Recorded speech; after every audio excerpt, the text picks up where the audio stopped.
Hi everyone, welcome to the bare minimum clarity. तो इस video में हम विजन आईएएस के नवंबर मंथ के आईआर के सेक्शन को डिस्कस करेंगे। This is going to be a brief video क्योंकि बहुत बड़ा आईआर का सेक्शन नहीं आया है। So just in case you find this particular video helpful, you can always let me know that by commenting below, liking the video and subscribing to the channel if you haven't done that. Also, if you've been struggling with the Vision IAS monthly magazines in general, तो channel पर monthly section wise videos available हैं, आप उन videos को देख सकते हैं। I would link the entire playlist in the I button. Also अगर आपने नवंबर महीने की पॉलिटी एंड गवर्नेंस और इकोनॉमी की वीडियोस अभी तक नहीं देखी हैं तो मैं उन दोनों वीडियोस को भी स्पेसिफिकली आई बटन में लिंक कर दूंगी। Please do give them a watch, वो बहुत इंपॉर्टेंट वीडियोस हैं। ऑल्सो अगर आप ये हाईलाइटेड पीडीएफ चाहते हैं रिविजन पर्पसेस के लिए, एक बार आप डिस्कशन सुन लेंगे तो आपको अगर सच में ये पूरी पीडीएफ पढ़नी है आईआर की तो आपको पूरी पीडीएफ पढ़ने की जरूरत नहीं है, आपको केवल ये हाईलाइटेड कीवर्ड्स पढ़ने हैं। So if you want to download these PDFs तो आप प्लीज टेलीग्राम चैनल ज्वाइन कर लीजिए, जिसका लिंक आपको इस वीडियो के डिस्क्रिप्शन में मिल जाएगा।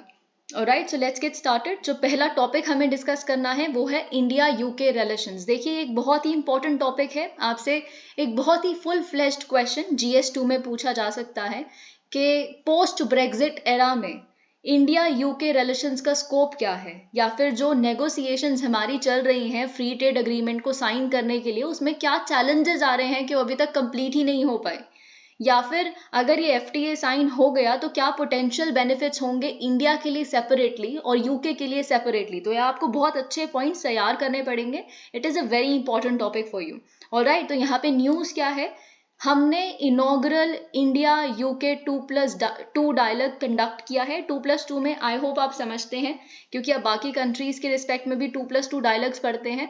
2+2 मतलब जो इंडिया के फॉरेन और डिफेंस मिनिस्टर्स हैं वो मिलेंगे यूके के फॉरेन और डिफेंस मिनिस्टर से। ठीक है, तो 2 मिनिस्टर्स इनके और वही 2 मिनिस्टर्स इनके भी। ठीक है, तो ये जब मिलेंगे तो 2+2 डायलॉग उसे हम कहते हैं।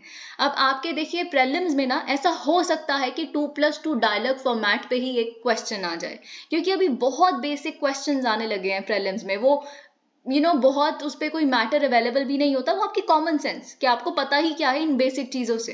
ठीक है, तो ऐसा हो सकता है फॉरेन मिनिस्टर की जगह यहाँ पे लिख दिया जाए फाइनेंस मिनिस्टर, या फिर डिफेंस की जगह कोई और मिनिस्टर, कॉमर्स मिनिस्टर, ऐसा कुछ लिख दिया जाए। तो आपको ये पता होना चाहिए foreign minister and defence ministers. Okay, तो अब देखिए यहाँ पे इस डायलॉग में हमने क्या किया, ऑफ कोर्स डिस्कस किए सारे ही एस्पेक्ट्स और रिव्यू भी किए हमारे जो India UK comprehensive strategic partnership के एस्पेक्ट्स है। बहुत सारी चीज़ों पे बातचीत की होगी, ऑफ कोर्स इंडो पैसिफिक पे, डिफेंस पे, ट्रेड एंड इन्वेस्टमेंट पे।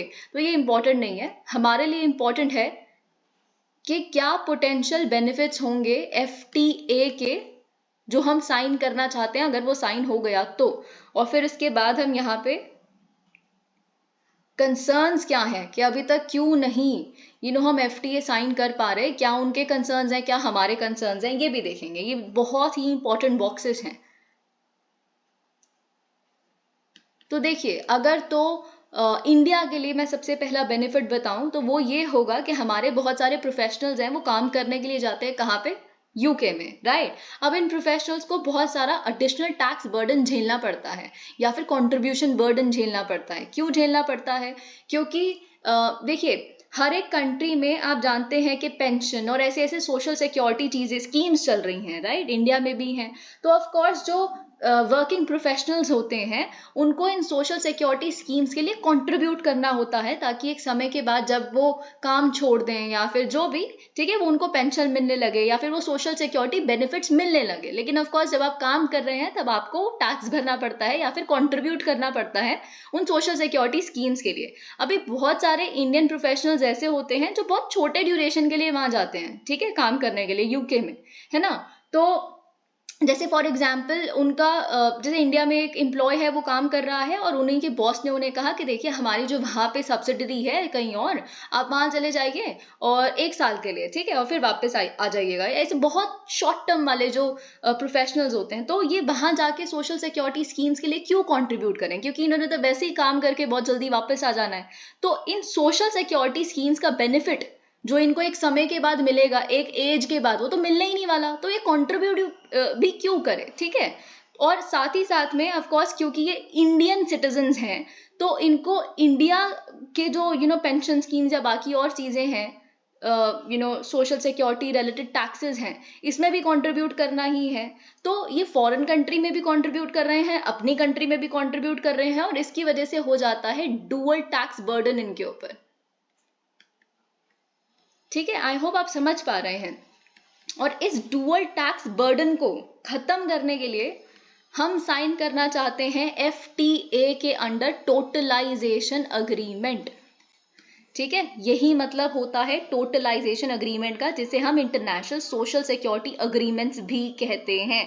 तो आपके प्रीलिम्स के पर्सपेक्टिव से totalization agreement, international social security agreements important है। लेकिन मैं आपको एक और चीज बता दूं, यही कंसर्न में भी लिख सकते हैं आप कि ये टोटलाइजेशन अग्रीमेंट्स हम दोनों के बीच में कंसर्न भी है, जिसकी वजह से FTA साइन नहीं हो पा रहा। एक्चुअली क्या है ना, हम नेगोशिएशंस कर रहे हैं इंडिया और यूके, लेकिन यूके नहीं चाहता टोटलाइजेशन अग्रीमेंट साइन हो FTA के अंडर।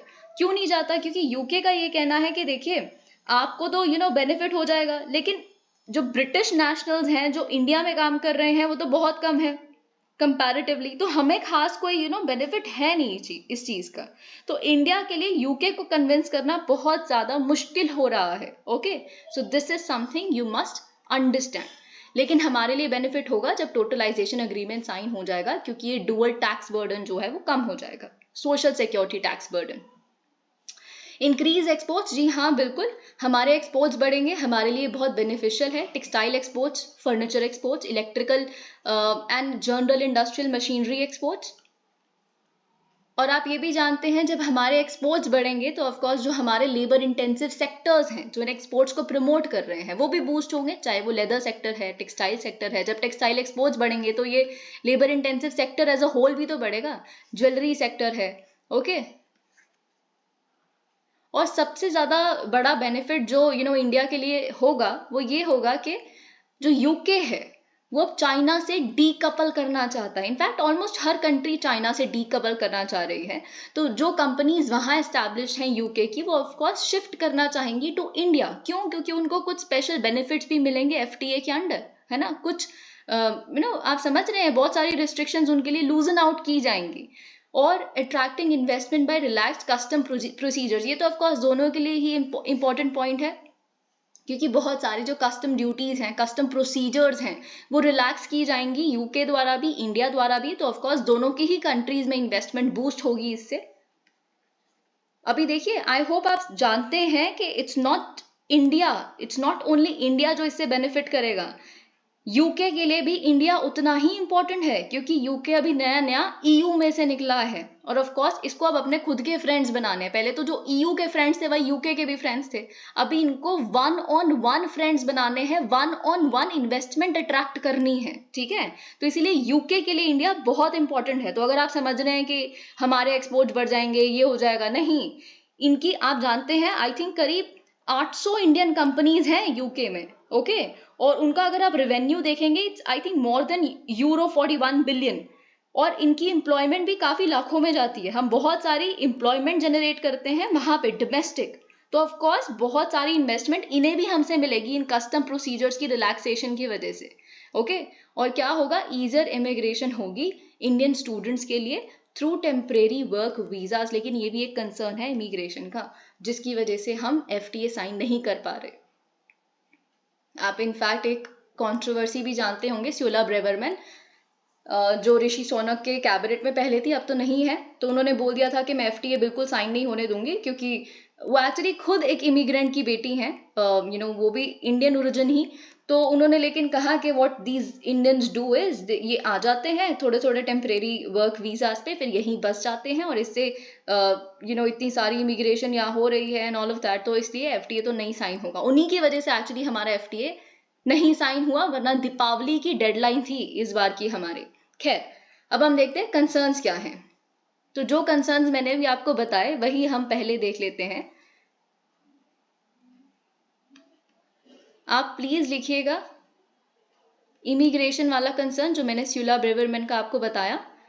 इनफैक्ट इमिग्रेशन वाले कंसर्न में अगर आप न्यूज़पेपर्स पढ़ रहे हैं, जनरली अवेयर हैं, तो आप जानते हैं कल एक रीसेंट और चीज ऐड हो गई है, जो नए इमिग्रेशन रूल्स आए हैं। यूके में, वो क्या कहते हैं कि देखिए जो इमिग्रेंट्स होते हैं जो वर्क वीजा, जैसे इंडियन स्टूडेंट सबसे बड़े वहाँ पे इमिग्रेंट्स हैं, आप समझते होंगे। तो वहाँ पे आप अपने फैमिली मेंबर्स को नहीं ला सकते, अगर आपकी इतनी स्पेसिफिक इनकम के ऊपर है तभी आप अपने फैमिली मेंबर्स को ला सकते हैं, और बहुत सारे और एडिशनल रूल्स वीजा बैन्स लगा दिए हैं इमिग्रेशन रोकने के लिए। तो ये जो नए इमिग्रेशन रूल्स हैं, तो इमिग्रेशन हमारा बेसिकली FTA ना साइन होने का भी एक रीजन है। और मैंने आपको क्या बताया कि यूके इज अगेंस्ट टोटलाइजेशन अग्रीमेंट, क्योंकि उनको कुछ खास बेनिफिट है नहीं। तो एक तो ये दोनों कंसर्न्स आप लिखेंगे, ओके। फिर उसके बाद बाकी कंसर्न्स देख लेते हैं।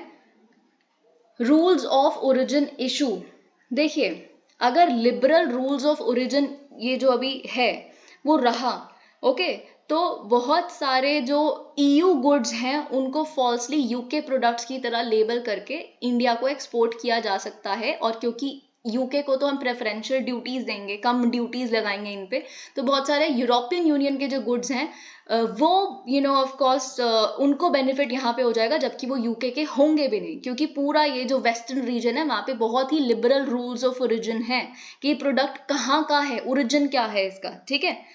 Bilateral investment treaty, I hope आप समझते हैं कि मिस्टर मोदी की सरकार जैसे ही आई उन्होंने ऑफ कोर्स जो पुराने इन्वेस्टमेंट ट्रीटीज थी उनको कंप्लीटली स्क्रैप कर दिया था, और अब जो नया मॉडल है हमारी बायलैटरल इन्वेस्टमेंट ट्रीटीज का, ओके, उसमें एक स्पेसिफिक क्लॉज है, एलिमेंट है, वो ये है कि अगर कोई भी दिक्कत हो जाती है ना कंपनीज के बीच में, तो पहले आप क्या करें, पहले जितनी भी लोकल रेमेडीज अवेलेबल हैं उन्हें कंप्लीटली एग्जॉस्ट करना है, फिर जाके आप इंटरनेशनल आर्बिट्रेशन मांग सकते हैं।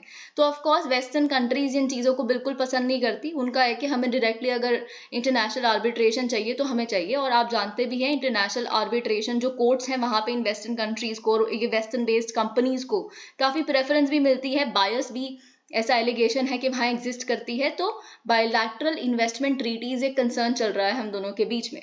तीसरा जो यूके के कंसर्न में एक बहुत बड़ी दिक्कत है वो है IPRs। आपने ऑफ कोर्स अगर आप फॉलो करते हैं न्यूज़ या फिर अगर आप न्यूज़पेपर्स पढ़ते हैं तो आप जानते हैं कि कैसे जब अभी नेगोशिएशन चल रही थी तो बहुत सारे यूके के लोगों ने ये बोला कि देखिए हमें तो बहुत बड़ा कंसर्न है आपका चावड़ी बाजार और ये जनपथ वगैरह जैसी मार्केट्स में हमारे इतने महंगे महंगे जो प्रोडक्ट्स हैं उसकी फर्स्ट कॉपी सेकंड कॉपी खुलेआम बिक रही है। So they have like very specific concerns with respect to their intellectual property rights, okay. और वो चाहते हैं कि इंडिया कमिट करे बियॉन्ड ट्रिप्स अग्रीमेंट। ट्रिप्स में तो जो मतलब प्रोटेक्शन मिलती है वो तो दो ही, आप उसके beyond you go one step further, okay. देखिए यूके क्या बोलता है, यूके कहता है कि हमें एक्सेस चाहिए इंडिया के गवर्नमेंट प्रोक्योरमेंट मार्केट में, ठीक है, जो गवर्नमेंट बेसिकली प्रोक्योर करती है यूके से चीजें, और ऑफ कोर्स वो बल्क में प्रोक्योरमेंट होगी एंड ऑल दैट। तो हमसे तो ये मांगते हैं ये एक्सेस, लेकिन इंडियन कंपनीज को ये मार्केट जो यूके की इक्विवेलेंट मार्केट है गवर्नमेंट प्रोक्योरमेंट मार्केट, उसमें एक्सेस नहीं मिल पाता। क्यों? क्योंकि वो हाईली कंपेटिटिव है, रिस्ट्रिक्टिव है, बहुत सारे अलग ही तरह के रूल्स एंड स्टैंडर्ड्स हैं वहाँ पे, ये लेबर लॉज, ये वो, इतने घंटे आपने अगर नहीं दिया लेबर को, या इतना इन्वायरमेंट अगर आपने प्रोटेक्शन नहीं मेजर्स अपनाए हुए तो आपका ये एक्सेप्ट नहीं होगा, एंड ऑल दैट तो ये बहुत ही रिस्ट्रिक्टिव है। टैरिफ इश्यूज, अब देखिए यूके ना यहाँ पे कुछ स्पेसिफिक प्रोडक्ट्स पे इंपोर्ट ड्यूटीज कर्व करने की बात करता है कि इंडिया आप प्लीज इस पे कट कर दो इंपोर्ट ड्यूटीज, जैसे scotch whisky, automobiles, lamb meat, chocolates और ऑफ कोर्स कन्फेक्शनरी आइटम्स, जो ऑफ कोर्स कहीं ना कहीं हमारी डोमेस्टिक उसको अभी डोमेस्टिक जो हमारी इंडस्ट्रीज हैं इन सेक्टर्स की उनको इम्पैक्ट कर सकता है, ओके। तो ये हमारे कंसर्न्स है। अब हम देख लेते हैं इंडिया यूके जनरल रिलेशंस को। स्ट्रेटेजिक कन्वर्जेंस, आप जानते हैं कि हम दोनों ही असर्टिव चाइना के खिलाफ है, राइट। और 2021 में हमने क्या कंक्लूड किया था, कॉम्प्रिहेंसिव स्ट्रेटेजिक पार्टनरशिप, और मिस्टर बोरिस जॉनसन और मिस्टर मोदी, इन दोनों ने एक इंडिया यूके 2030 रोड मैप को भी अडॉप्ट किया था। और अगर आप ये India UK road map 2030 road map देखेंगे तो ये बेसिकली एक फ्रेमवर्क है इंडिया यूके रिलेशंस के लिए, किस किस सेक्टर में, health, climate, trade, education, science and technology, defence. तो सबसे पहला तो स्ट्रेटेजिक कॉन्वर्जेंस। फिर उसके बाद trade and investment relations.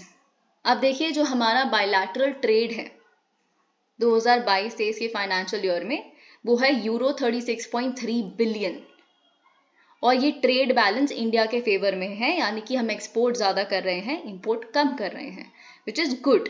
Okay, लेकिन जो हमारा इनहैंस्ड ट्रेड पार्टनरशिप ETP है, तो हम दोनों का एम ये है इस ETP के अंडर कि हम अपना बायलैटरल ट्रेड डबल करें बाय 2030। ओके, और इस वजह से ये डबल करना तब और ज्यादा इजी हो जाएगा जब हम FTA को साइन कर लेंगे। ओके, तो हम अराउंड यूरो 70 बिलियन इसको ले जाना चाहते हैं। Again a very interesting point, India UK infrastructure finance bridge. It is very very interesting. आप जानते होंगे बहुत रिसेंटली आई थिंक ये India UK infrastructure finance bridge को अनाउंस किया गया था। तो ये देखिए बहुत आसान है, इंफ्रास्ट्रक्चर फाइनेंस ब्रिज, यानी कि इंफ्रास्ट्रक्चर को फाइनेंस करने में कुछ कमी रह रही होगी, तो इसमें बेसिकली UK जो है इन्वेस्ट कर सकता है ताकि वो फाइनेंसिंग जो है वो कंप्लीट हो जाए, और ऑफ कोर्स जो UK को भी यहाँ पे कुछ बेनिफिट्स मिले उस इन्वेस्टमेंट से। ठीक है, तो ये जो इंफ्रास्ट्रक्चर फाइनेंस ब्रिज है ये एक्चुअली एक कोलैबोरेशन है नीति आयोग और सिटी ऑफ लंदन कॉर्पोरेशन के बीच में। तो हम बेसिकली इससे क्या करना चाहते हैं, उनकी एक्सपर्टीज और उनकी इन्वेस्टमेंट को हार्नेस करना चाहते हैं अपने मेजर इंफ्रास्ट्रक्चर प्रोजेक्ट्स में जो आते हैं हमारे नेशनल इंफ्रास्ट्रक्चर पाइपलाइन के अंडर। ओके, देन डिफेंस में तो आप जानते ही हैं कि हमने साइन किया हुआ है DISP which is defence and international security partnership. Okay, 2015 में हमने DISP को साइन किया था, और हम बहुत सारी जॉइंट एक्सरसाइजेस को भी कंडक्ट करते हैं, जैसे आर्मीज कंडक्ट करती हैं अजय वॉरियर, और हमारी नेवीज कंडक्ट करती हैं कोंकण एक्सरसाइजेस, और आप जानते हैं एक मल्टीनेशनल एयर एक्सरसाइज है कोबरा वॉरियर।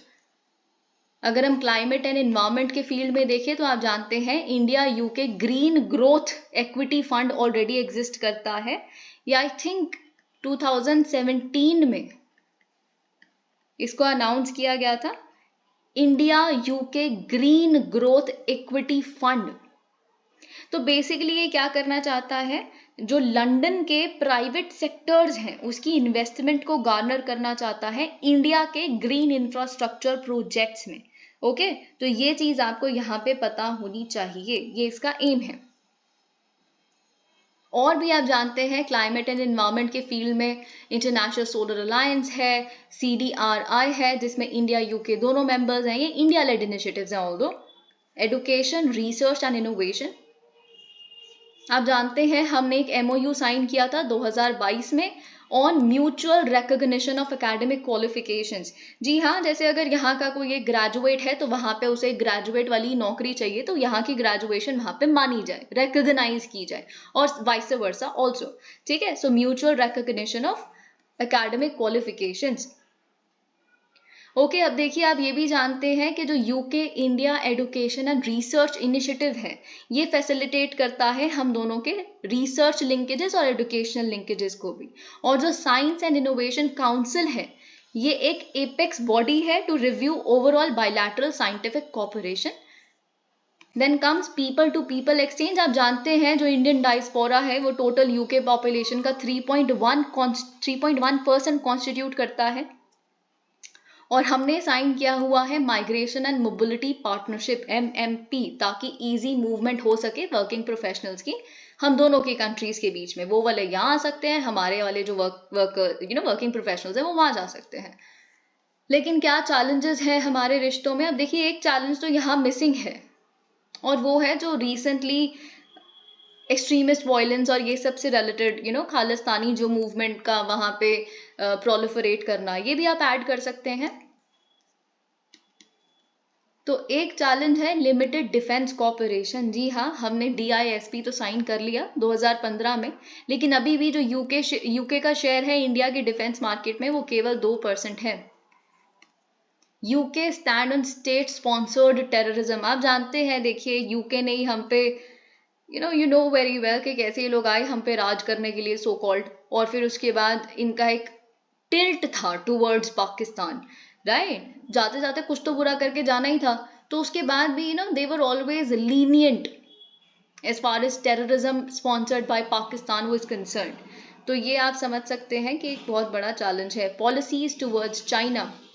अब देखिए, हमें ये तो पता है कि हमारे लिए चाइना एक इरिटेंट है, दोनों कंट्रीज के लिए।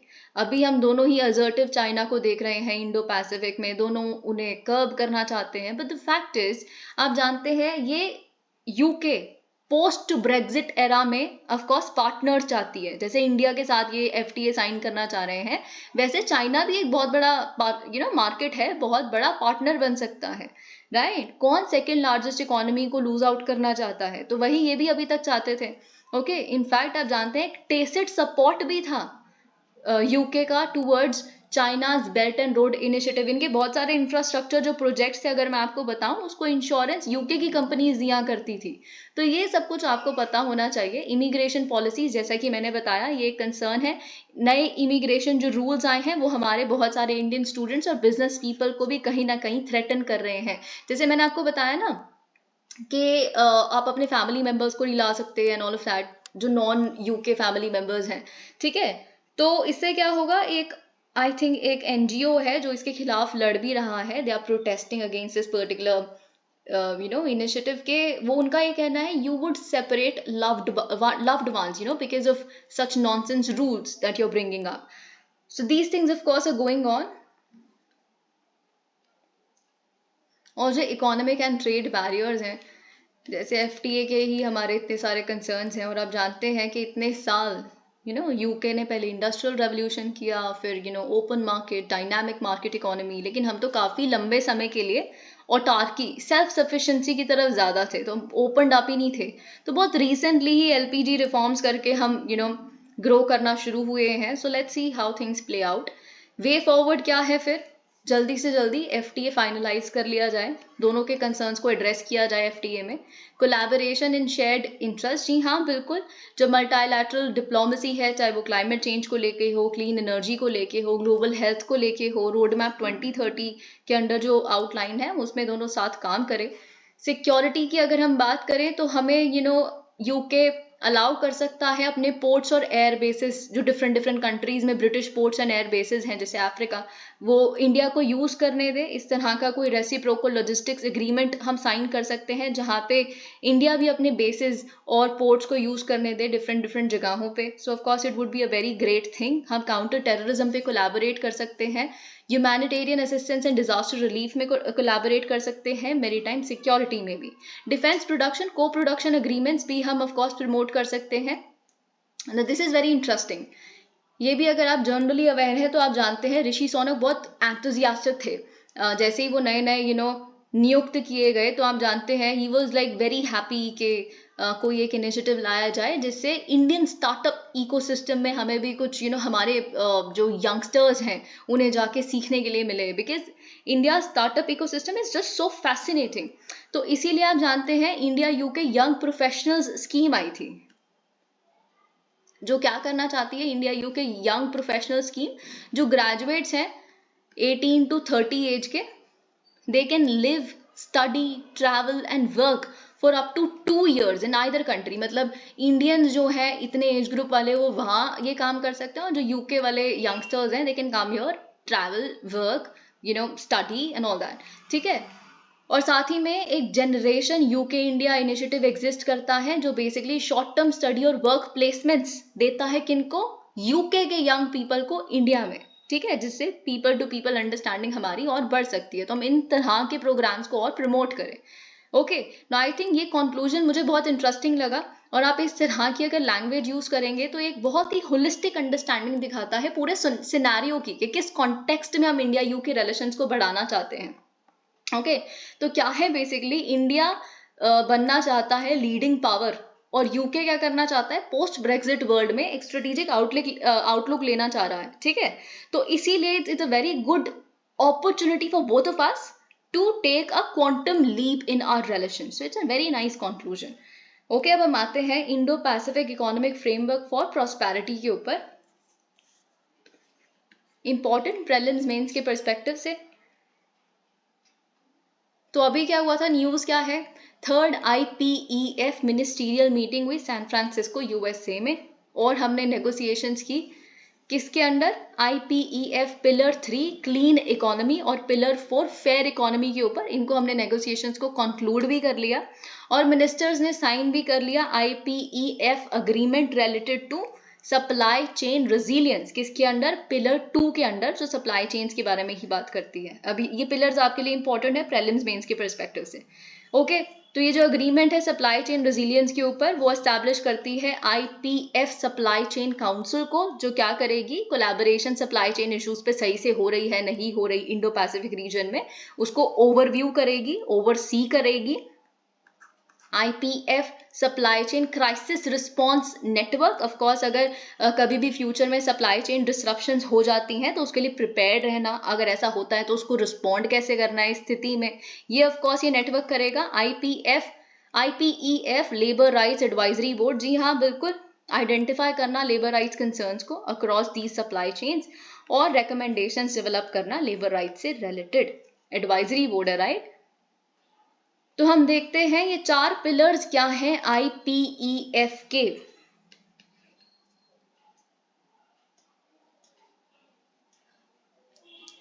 कनेक्टेड इकोनॉमी, देखिए अगर हम यहाँ पे देखें तो हर एक का ये जो सेकंड वर्ड है वो इकोनॉमी है। Connected economy, resilient economy, clean economy and fair economy, ठीक है। तो कनेक्टेड इकोनॉमी एक पूरे वर्ल्ड की इकोनॉमीज कनेक्ट कैसे होती हैं, या फिर अगर एक रीजन की इकोनॉमीज, अगर हम यहाँ इंडो पैसिफिक की बात कर रहे हैं तो कैसे कनेक्ट होगी, ट्रेड से। So the pillar number 1 is trade actually. Okay, तो कनेक्टेड इकोनॉमी बेसिकली क्या करना चाहता है, हाई स्टैंडर्ड रूल्स एस्टैब्लिश करता है डिजिटल इकोनॉमी के ऊपर, क्रॉस बॉर्डर डेटा फ्लोज के ऊपर और डेटा लोकलाइजेशन के ऊपर, और स्ट्रॉन्ग लेबर और इन्वायरमेंट स्टैंडर्ड्स को भी सेट करता है, कॉर्पोरेट अकाउंटेबिलिटी प्रोविजंस को भी एस्टैब्लिश करता है। और इन्हीं सारी रीजंस की वजह से इंडिया ने इसे ज्वाइन नहीं किया है। इंडिया ने बाकी तीनों पिलर्स को ज्वाइन किया हुआ है पर कनेक्टेड इकोनॉमी यानी कि ट्रेड पिलर को ज्वाइन नहीं किया है, क्योंकि आप कहेंगे कि आप अपनी लेबर को इतना क्यों नहीं पे करते, हम एक बहुत छोटा देश है, छोटा not in the sense population के, अभी हम ग्रो ही करना शुरू हुए हैं, हमारे पास नहीं है इतना पैसा, हम नहीं है आपकी तरह डेवलप्ड। ओके, तो हमारे पास लेबर को इतना पैसा देने के लिए नहीं है अभी, हम इन्वायरमेंटल स्टैंडर्ड्स आपके वाले नहीं फुलफिल कर सकते। आप तो डेवलप हो गए इतना ज्यादा पोल्यूशन और इतना ज्यादा ग्लोबल वार्मिंग करके, अब हमसे आप इन्वायरमेंटल स्टैंडर्ड्स को अग्री करने के लिए कहते हैं, है ना। हमारा डेटा प्रोटेक्शन एक्ट अलग है, आपके डेटा लोकलाइजेशन उसको हम नहीं मान सकते। इन वजह से हमने कनेक्टेड इकोनॉमी यानी कि ट्रेड पिलर को अभी तक ज्वाइन नहीं किया है। सेकेंड पिलर है रेजिलिएंट इकोनॉमी, और ऑफ कोर्स जहां रेजिलियंस की बात आती है इकोनॉमी में, वहां सप्लाई चेन आ जाता है कि सप्लाई चेन किसी भी शॉक के समय में रेजिलिएंट रहे, खड़े रहे, ठीक है, उनको कुछ फर्क ना पड़े। तो अर्ली वार्निंग सिस्टम एस्टैब्लिश करने की बात करता है, ये क्रिटिकल मिनरल सप्लाई चेन्स को मैप करने की बात करता है और सप्लाई चेन्स को रेजिलियंस देने की बात करता है। क्लीन इकोनॉमी ऑफ कोर्स आप जानते हैं इसमें क्या होगा, decarbonisation and all that. Fair economy, fair economy किसकी बात करता है कि फेयर टैक्सेशन हो, okay. Anti money laundering provisions की बात करता है, एंटाई ब्राइबरी रजीम्स को एस्टैब्लिश करने की बात करता है in line with existing multilateral obligations. Okay, तो ये आपको ये जो चारों के चार पिलर हैं ये याद होने चाहिए, connected economy, resilient economy, clean economy, fair economy. अब ये जो यहाँ पे पॉइंट्स हैं ये भी आपके प्रीलिम्स के पर्सपेक्टिव से बहुत इंपॉर्टेंट है। इसका जेनेसिस कैसे हुआ, ऑफ कोर्स इसे जॉइंटली लॉन्च किया गया था USA और उसकी पार्टनर कंट्रीज द्वारा जो इंडो पैसिफिक में है, पार्टनर कंट्रीज जो इंडो पैसिफिक रीजन को बिलोंग करती हैं। ऑलराइट, आपको ये ईयर याद होना चाहिए क्योंकि इसको मैनिपुलेट किया जा सकता है आपके प्रीलिम्स में।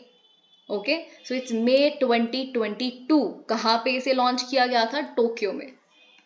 ऑब्जेक्टिव क्या है, इकोनॉमिक एंगेजमेंट को स्ट्रेंथन करना अमंग दीज पार्टनर कंट्रीज, ताकि इंडो पैसिफिक रीजन में ग्रोथ, पीस, प्रॉस्पेरिटी को एडवांस किया जा सके। अगेन ये नंबर इंपॉर्टेंट है, 14 पार्टनर कंट्रीज हैं यहाँ पे, और ये पार्टनर कंट्रीज आपको याद होनी चाहिए।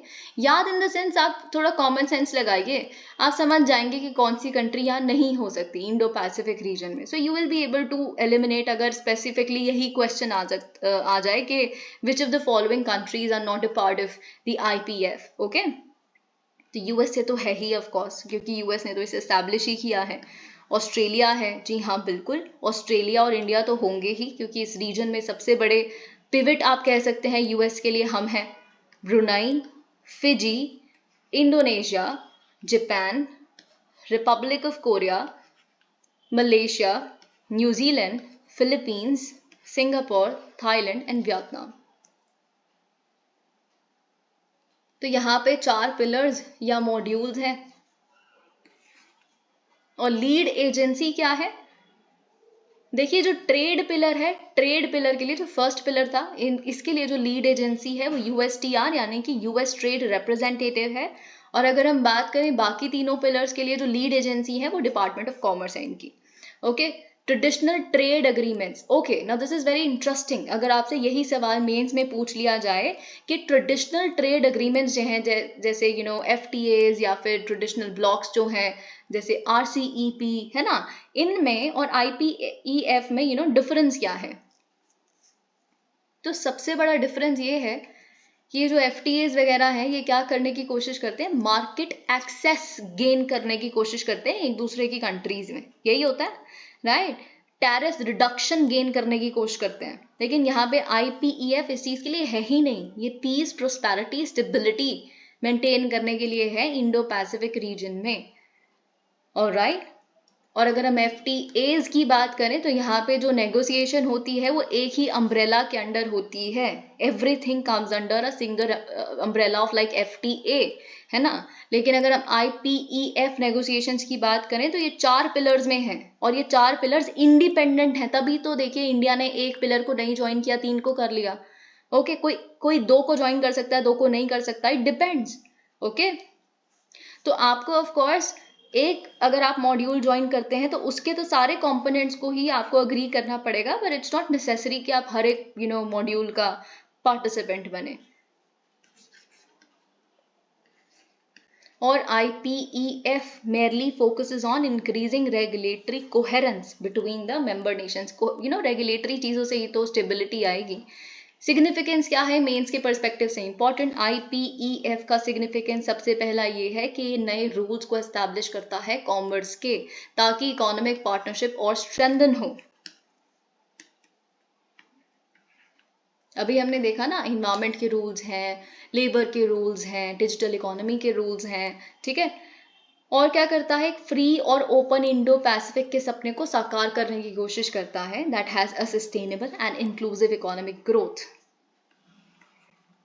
सप्लाई चेन्स को और रेजिलियंट बनाने की कोशिश करता है। अभी देखिए US इन्फ्लुएंस ना कहीं रिट्रीट होना शुरू हो गया था इस रीजन से, इकोनॉमिक इन्फ्लुएंस, जब से मिस्टर ट्रम्प ने विड्रॉ किया था ट्रांस पैसिफिक पार्टनरशिप से। लेकिन फिर से अब ये रिस्टोर करने की कोशिश कर रहा है US की इन्फ्लुएंस को, IPEF। और ऑफ कोर्स ये इंडो पैसिफिक में चाइना का एक अल्टरनेटिव बन रहा है, डीपर इंटीग्रेशन। अब देखिए सबसे बड़ी जो खुशखबरी है इंडिया के लिए वो ये है कि इंडिया हमेशा से ही ग्लोबल वैल्यू चेन्स में खुद को इंटीग्रेट करना चाह रहा है। अब क्योंकि इंडिया इसका पार्टनर बन गया है IPEF का, तो ये ग्लोबल वैल्यू चेन्स में हम एक आप समझ सकते हैं इसमें भी पार्टिसिपेंट बन गए हैं। This is a great thing for us. लेकिन क्या चैलेंजेस हैं अगर हम बात करें IPEF से रिलेटेड? तो ड्यूरेबिलिटी से रिलेटेड तो कंसर्न्स है हमारे IPEF को लेके, क्योंकि वही मैंने बताया ना, मिस्टर ट्रम्प आए है ना, और वो ट्रांस पैसिफिक पार्टनरशिप से, WHO से, पेरिस एग्रीमेंट से उन्होंने खुद को विड्रॉ कर लिया। अभी क्या है, मिस्टर बाइडेन अगर चले गए तो क्या ये IPEF रहेगा नहीं रहेगा, यू नेवर नो। तो ये जो अनप्रिडिक्टेबिलिटी है US डोमेस्टिक पॉलिटिक्स को लेके, ये कंसर्न्स पैदा करती है। और देखिए चाइना से डीकपल करना इज वेरी डिफिकल्ट, क्योंकि आप जानते हैं जो मैंने ऊपर सारे आपको पार्टनर्स बताए ना, फिजी, वियतनाम, इंडोनेशिया, ये बहुत अच्छे पार्टनर्स हैं चाइना के। ये सारे के सारे यू कैन से कि चाइना इन सब का लीडिंग ट्रेडिंग पार्टनर है। तो क्यों ये IPEF और इस तरह के कॉन्क्लेव्स में खुद को इतना इंटीग्रेट करेंगे? So it's very difficult. Okay, और ठीक है, एक बारी को आप खुद सोचिए कि ये कंपनीज हैं, ये जो प्रोडक्शन अपना कहीं और ले के भी चले जाएं, तो ये चाइना के जो रॉ मटेरियल्स हैं, इक्विपमेंट्स हैं, इनको बीट कर सकता है कोई? कोई भी नहीं कर सकता एट द मोमेंट।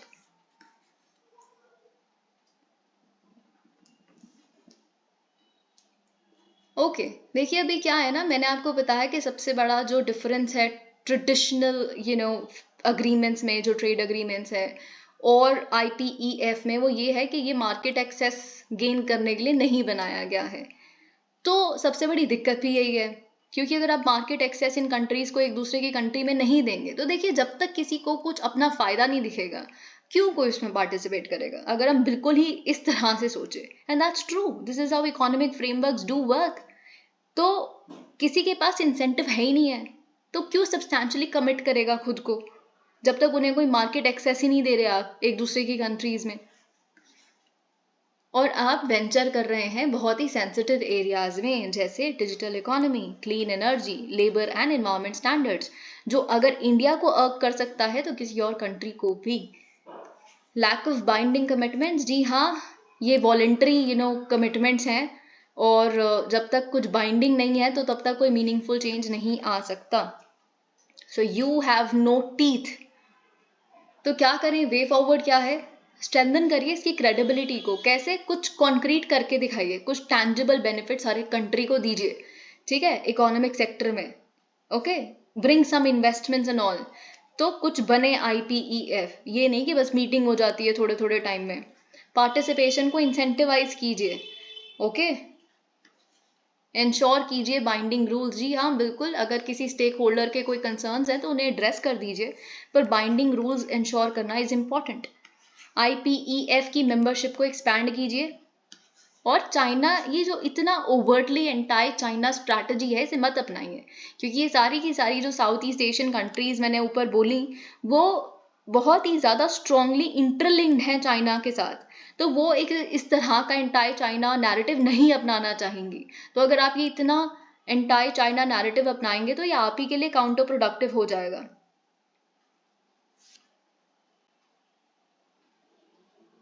देखिए यहाँ पे एक्चुअली ये जितने भी चीजें डिस्कस की गई हैं,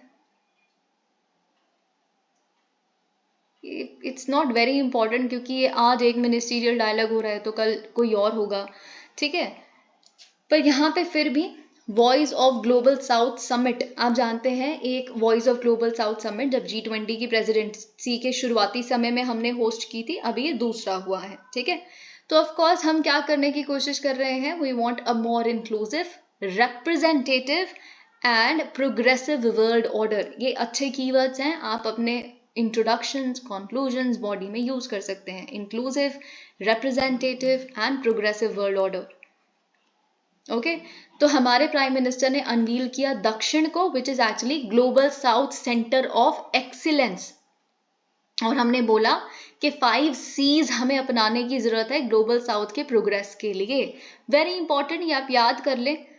आप इनफैक्ट चाहें तो जैसे ये आप 5 C's आपने लिखा, ग्लोबल साउथ पे अगर कोई क्वेश्चन आए, जो कि बिल्कुल आ सकता है मेंस में, वेरी इंपॉर्टेंट, तो आप ये 5 C's लिख दे। दिस इज कंसल्टेशन, ठीक है, कॉपरेशन, कम्युनिकेशन, ऐसे बना के, okay. So this is consultation, cooperation, communication, creativity and capacity building. देखिए अगर आपसे कोई पूछ ले what is global south and global north, ठीक है, तो आपको ऑफ कोर्स ये पता होना चाहिए कि ये जो ग्लोबल नॉर्थ है वो सबसे ज्यादा डेवलप्ड और मोस्टली जो इंपीरियल कंट्रीज थी वो है, और जो ग्लोबल साउथ है वो under developed, least developed, developing Nations आते हैं। और अगर हम इसके कॉन्सेप्ट को ट्रेस करने की कोशिश करें तो हम पहुंचेंगे ब्रांड रिपोर्ट की तरफ 1980 की, जिसमें बेसिकली ऐसे टैबुलर फॉर्मेट में आपको इन्फॉर्मेशन मिल जाएगी कि कैसे ग्लोबल नॉर्थ और ग्लोबल साउथ 80% GDP इनके पास है, 20% GDP साउथ के पास है, ठीक है, और कितना इकोनॉमिक आउटपुट इनका है, विच इज फॉर एग्जाम्पल 75% इनके पास है, 25% इनके पास है, जस्ट टेकिंग एग्जाम्पल, ठीक है।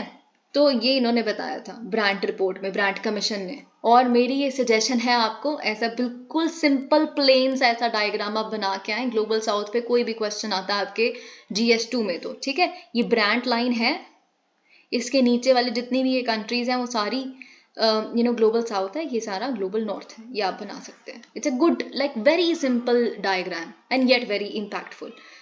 ओके, अब देखिए क्या ही जरूरत है साउथ साउथ कॉपरेशन की, हम भी तो ग्लोबल साउथ के मेंबर है, लीडर है हम तो इस समय, ठीक है। तो अगर ये जो ग्लोबल चैलेंजेस का डिस्प्रपोर्शनेट इम्पैक्ट जो ग्लोबल साउथ पे पड़ रहा है, चाहे वो क्लाइमेट चेंज हो, कोई और ग्लोबल चैलेंज हो, चाहे वो पैंडेमिक जैसी चीज हो, ठीक है, हम तो पहले ही ग्रो करने की कोशिश कर रहे हैं, उसमें भी हमें ऐसे शॉक्स लग जाते हैं, तो हमारी जो ग्रोथ थोड़ी बहुत बढ़ती भी है वो 10 साल पीछे चले जाती है। सो ये जो डिस्प्रपोर्शनेट इम्पैक्ट्स हैं उनको एड्रेस करने की जरूरत है। ओके, हम अपनी रिप्रेजेंटेशन को इम्प्रूव करना चाहते हैं ग्लोबल फोरम्स में, जैसे UNSC। हम food and energy security achieve करना चाहते हैं, हम SDGs को फुलफिल करना चाहते हैं, और इन सब के लिए हमें कोऑपरेट करने की जरूरत है। Very important for you, India ने क्या इनिशिएटिव्स लिए हैं साउथ साउथ कोऑपरेशन के लिए। पहला, हमने अफ्रीकन यूनियन को एक मेंबर बनाया है G20 का। दूसरा, हमने काफ़ी इंस्टीट्यूशनल इनिशिएटिव्स लिए हैं, जैसे इंटरनेशनल सोलर अलायंस, क्योंकि डिस्प्रपोर्शनेट इम्पैक्ट जो है ऑफ कोर्स उनको एड्रेस करने के लिए, global biofuel alliance CDRI। Okay, global food security के लिए हम महर्षि लेके आए हैं। हम अभी देखिए हमने इससे पहले वाले लेक्चर में देखा कि कैसे GDPIR and all that, social impact fund, ये सब कुछ हमने बनाया। ओके, तो G20 का जो डिजिटल पब्लिक इंफ्रास्ट्रक्चर फ्रेमवर्क है, हमने वो एस्टैब्लिश किया है कि आप हमारे आधार से सीखिए, UPI के इकोसिस्टम से सीखिए, कैसे इससे हमारा प्रोग्रेस हो रहा है, कैसे लाभार्थी इसको सच में बहुत ईजिली ये बेनिफिट्स पहुंच रहे हैं, ऑल ऑफ दैट। और हमने प्रपोज किया है कि एक वेदर और क्लाइमेट मॉनिटरिंग सैटेलाइट बनाई जाए, किसके लिए? केवल ग्लोबल साउथ के लिए, ताकि हम इस तरह के डिस्प्रपोर्शनेट इम्पैक्ट से खुद को डिजास्टर रेडी भी रख सके। Okay, this is not important कि इंडिया और US ने 2+2 मिनिस्टीरियल डायलॉग पे क्या किया, बस एक की हाईलाइट आई थिंक जो इसमें इंपॉर्टेंट है, और वो ये है कि डिफेंस में हमने क्या बोला है कि हम को प्रोड्यूस करेंगे इन्फेंट्री को कॉम्बैट व्हीकल्स को as part of defence industrial corporation. और हम दोनों ने बोला है कि हम जल्दी से जल्दी फाइनलाइज करेंगे सिक्योरिटी ऑफ सप्लाई अग्रीमेंट को, which is SOSA। So what is it? It is actually important आपके लिए प्रीलिम्स के परस्पेक्टिव से। इसमें क्या होता है, सिक्योरिटी ऑफ सप्लाई अरेंजमेंट में वेरी इंटरेस्टिंग और बहुत ही ईजी है। हमें क्या चाहिए? सप्लाई की सिक्योरिटी चाहिए। इसका मतलब कि अगर जैसे कोई इमरजेंसी है ना, और US और इंडिया को एक दूसरे से, फॉर एग्जांपल जैसे सपोज कीजिए इंडिया को US से कुछ डिफेंस इक्विपमेंट्स चाहिए अपनी डिफेंस नीड्स के लिए अर्जेंटली, ठीक है, कोई बहुत ही क्रिटिकल समय आ गया है, तो US हमें प्रायोरिटाइज करेगा, प्रायोरिटी डिलीवरी देगा, ठीक है, अपने सारे काम छोड़ के एक बार को। तो ये हमने बेसिकली यहाँ पे बोला है कि we both look forward to finalising SOSA। Okay, और एक और यहाँ पे एक चीज है, और हमने ये भी बोला है कि हम कॉपरेशन इंप्रूव करेंगे US के कैंसर मूनशॉट प्रोग्राम में। It's also very interesting. आप जानते हैं कि 2016 के समय में, तब तक जो बाइडेन थे वो वाइस प्रेसिडेंट थे, राइट? तो इनके जब चलते हुए मिस्टर जो बाइडेन ने ही एक्चुअली कैंसर मूनशॉट प्रोग्राम को लॉन्च किया था। सो it's a white house initiative only US का। तो ये क्या करना चाहता है? कैंसर रिसर्च को फैसिलिटेट करना चाहता है। जो ऑन्कोलॉजी कम्युनिटी है, मतलब कैंसर रिसर्च कम्युनिटी है, जो बेस्ट प्रोग्राम्स डेवलप किए जा सकते हैं कैंसर से लड़ने के लिए और ट्रीटमेंट्स के लिए एंड ऑल ऑफ दैट। और ऑफ कोर्स इंडिया भी, आप जानते हैं, इंडिया में सेकंड लार्जेस्ट किलर बन चुका है कैंसर इस समय। सो इट्स गुड कि हम दोनों इसमें कोऑपरेट करें और जेन्युइनली कुछ इससे निकाल पाए हम अब दोनों के लिए। Okay, so it's good, cancer moonshot programme में भी हम कोऑपरेट करेंगे। अब देखिए की एस्पेक्ट्स क्या हैं हम दोनों के रिश्तों के। US हमारा लार्जेस्ट एक्सपोर्ट डेस्टिनेशन है और हमारे लिए थर्ड लार्जेस्ट डिफेंस सप्लायर भी है। ओके, और बहुत रिसेंटली हमने US led mineral security partnership को भी ज्वाइन किया है, जो हमने बहुत रिसेंटली बहुत डिटेल में देखा था। अब देखिए यहाँ पे भाई इंडिया ऑस्ट्रेलिया 2+2 मिनिस्टीरियल डायलॉग हो गया है। ओके इसमें भी क्या ही, इट्स नॉट इम्पॉर्टेंट, ये तो हम ऑस्ट्रेलिया बहुत डिटेल में पहले भी देख चुके हैं। बस आपके लिए ये प्रेलिम्स के पर्सपेक्टिव से इम्पॉर्टेंट हो सकता है कि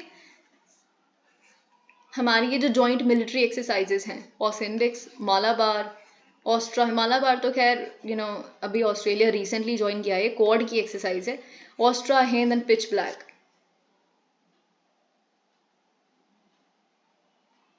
Okay, now this is interesting and important. ASEAN Defense Ministers Meeting Plus.